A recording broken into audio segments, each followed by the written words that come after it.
আজকে সন্ধ্যার টিফিনে আমি বানাচ্ছি সোয়া চাও। ফার্স্টে সবজিগুলোকে ঝুড়ি ঝুড়ি করে কেটে নিলাম, আর এখানে 3 প্যাকেট চাউ চাউ নিয়েছি।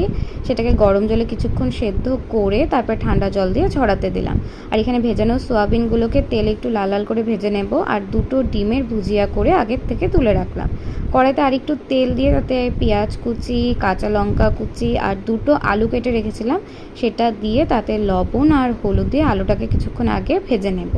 আলুটা ভাজা হয়ে আসার পর তাতে গাজর কুচি আর টমেটো কুচি দিয়ে আরেকটু ভালো করে ভেজে নেব।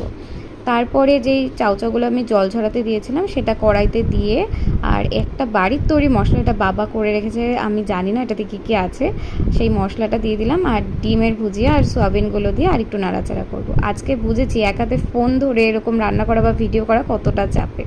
আর স্যালাড হিসেবে আমি এখানে শসা আর পেঁয়াজ কেটে রেখেছিলাম, তার উপরে একটু টমেটোর সস দিয়ে নিলাম। আমার তো সোয়া চাউ রেডি, তোমরা বানিয়ে ফেলো। চলো আজকের মতো টাটা।